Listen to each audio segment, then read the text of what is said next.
In this video, I'll introduce another algorithm for doing page replacement. This one's going to be called LRU, or least recently used. So the idea here is that when I pick a page that I want to throw out, I'm going to pick one that basically hasn't been used for the most amount of time, right? I'm going to throw away the least recently used thing. So why do we want to do this? The simple answer is it's kind of mimicking the optimal page replacement scheme, but kind of in the past, right? So we're looking backwards, right? So if I haven't used something for a long time, basically it should be fair game for me to say, well, I don't need it anymore, right? I'm going to throw it away. And as we move forward, right, there's kind of a sliding bar, right? We're always throwing away that oldest thing, oldest thing, oldest thing, oldest thing, with the assumption somehow, right, that the oldest thing, right, I haven't had to go back to it, therefore it's not very useful. So it's a very nice algorithm. This is kind of a much more typical one. Unlike OPR, this is actually something we can use, without having knowledge of the future, right? Something that's a lot more straightforward to implement. So let's try tracing through the example here. So I have over here, right, my beginning, which I have my 3 page faults as always. And then, right, I have, my first space there, right, so 9, right, obviously there's no page fault there. So let's take a look, though, at kind of at the decisions that have to happen here, right? So now I have a page fault because I have 6, right? And now if I do that, what I have to do is I have to pick, who to replace, right? So I'm going to look at the previous, kind of buffer here and figure out who to throw away. Now, in this case, I'm using the LRU rule. So what I'll do is I'll look at and see, for this 759, who is the least recently used? So here, right, 9 was used immediately, so that one's going to be safe. Before 9, 5 was used, that one's going to be safe. Oldest one is actually 7, so I'll kick out the 7. So that 7 is going to get replaced, right, and I get a 6 here in this kind of new updated version over here, right? So this is my new update, and you can see I replaced that 7 with a 6. Moving along, now we have the 5. So for the 5, right, my value is already there, right, so I don't have anything to do. It's not even a page fault. That's good to go. Looking at now at my 2, right? My 2 is again something that I basically need to do a replacement for, right? Because I don't have it available. And so I'll look at the previous one and see who's least recently used. In this case, right, 6 was just used, right? This was used over here. 5 was just used obviously as well. The previous one was a 9. 9 is what I'm going to kick out, right? So I put 2 in place of the 9. So that's my page fault there. All right. Then I go over to the next one where I do a 7. 7 is going to cause a page fault because it doesn't exist. And I got to see who I kick out. Well, in this case, right, 2 I just used, that's fine. 5 I just used, that's fine. 6 is the oldest one, kick out the 6, right? So now I have the 7 there in place of the 6. Going along to the next one, right, I look at my 4, right, obviously I'm going to have a page fault there. And in that case, right, I'm going to kick out the 5 because, again, that's the oldest one, right? 7 is the recent one, 2 is the recent one, 5 is the oldest one, kick that one out. So now I replace it with a 4.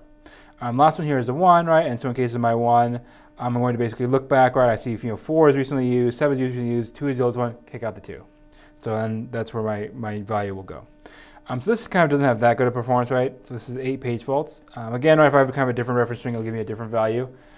Here though, well, so in a typical case, right, this will fare a lot better than 5 fault, right? It'll be a lot better. Right? It's also more, tractable, right? So more possible to do than the OPR implementation, right? So this is something that people do use.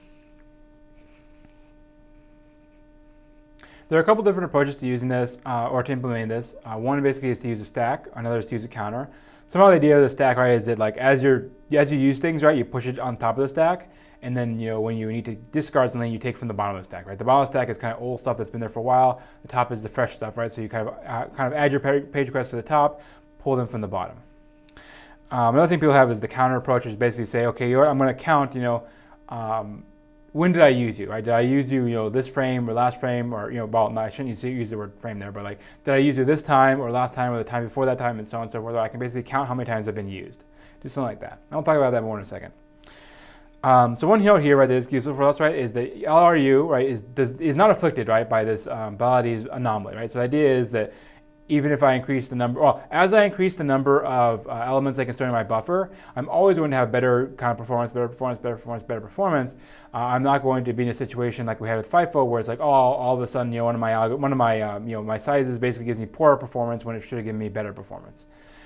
So that's kind of one thing that we don't have to worry about here. So maybe one thought for yourself is basically, why is that the case? Why is it the case that we will always get kind of better performance as we add pages? So the answer to this is actually kind of already on the slides already. When you add an extra page, you're always going to have kind of a subset of the page. You're always going to be having a superset of the pages that are already available. So I guess back in for a second, right? So imagine you have your algorithm. Your algorithm has 3 pages available, right? It keeps kind of the 3 most recently used things available, right? It throws out the other one that hasn't been used in a long time. If you add a 4th page, basically what happens is you just keep one more thing, right? So the 3 things that you already kept because you had a buffer size of 3, you'll keep those when you have a buffer size of 4. Is just you'll get one more thing on top of it, right? And so if you constantly have kind of a superset of these are more pages than I had kind of in the algorithm with a smaller buffer, right? If I increase my buffer size and that's always the case, well then it'll always be safe. So it's kind of a lot nicer than FIFO in that regard. The last note here, right, is basically, what does this get us anyway? It gets us some certitude, right? It gets us some certitude that we cannot pick a bad number for the size of the buffer, right? With FIFO, obviously, if we pick the wrong number, performance is poor. Here, as long as we pick the number and larger numbers, well, here, if we pick a number, we're guaranteed that it'll always get better, right? It'll never get worse. So that's a nice thing to have. Let's spend another minute just to talk a little bit about the implementation of this scheme. So we mentioned before, we can use something like a stack. We can also use something like a counter. These kind of are a little bit heavyweight things, right? And they're not always a good idea just because it takes time, right? Obviously, if we implement this algorithm is going to run, many thousands of times a second. How do I, make something fast, right? Maybe I can't afford to have a stack data structure. What can I do? A lot of times what people do is they introduce the idea of a reference bit. So basically, this is maybe another bit in the page table, and we already said that there's something like a modify bit, right? Invalid. A reference bit is basically something that can record, when were you last used. So it's as if, right, you imagine your program's running, right, and so at, time, t, right, you set all the reference bits to 0. Whenever you access stuff, you set the reference bit to 1. And so later on, right, if you basically go along and you say, oh, who do I need to throw out? Everything with the reference bit set equal to 1, that's going to be something that I've used, right, since I last reset everything to 0, so I'll leave that alone. So all the ones with a 0, I'll basically keep those, or basically I'll make those potential target as being the victim, right, so I can throw those out. So that would be one way basically to figure out, has something been recently used or has something not been recently used.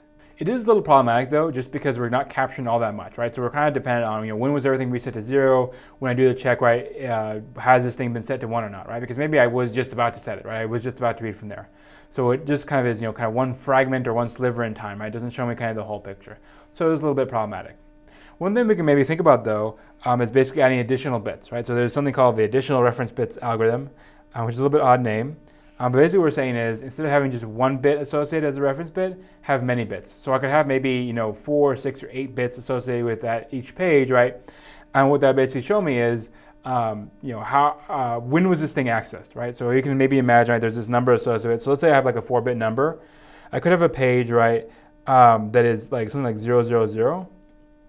Basically what that represents is a page that I've never, used. Versus if I have a page that's, 001, that's a page number, right, that I have, I've used it just recently, right? I've used it once.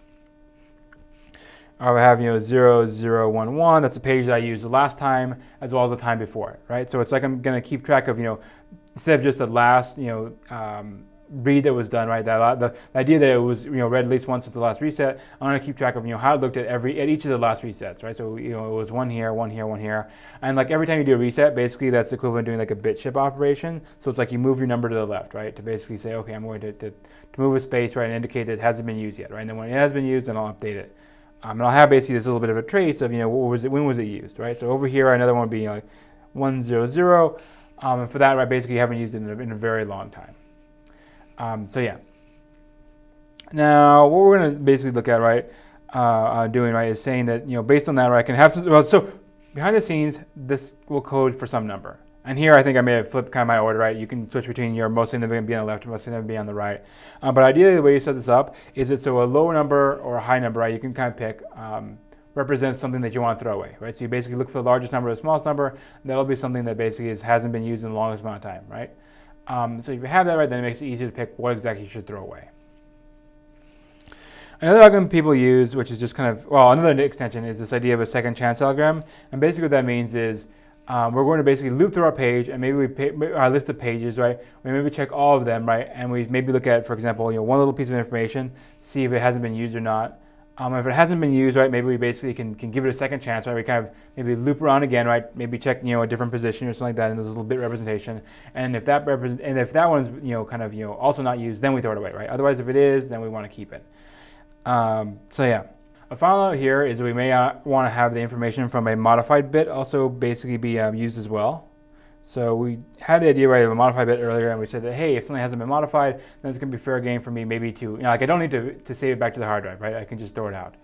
So that's actually something that can play into my choice here, page replacement. And we're not going to do it in any of the algorithms we have here, but this would be something we could think about, right? Basically, there's a price, right, to evict a page, right? So if we have a page that is already on the hard drive, that's going to be something we should prioritize throwing out because it's something that I don't need to worry about writing. Whereas if I have a page that's been changed or been modified since I brought it from the hard drive, then I want to leave that one alone.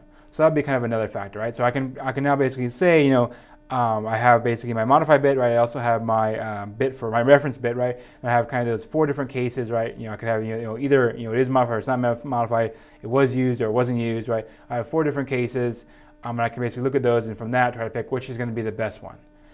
Which is the one, right, that's kind of be the most likely for me to replace. So maybe think about that on your own, right? What would be kind of the best choice there?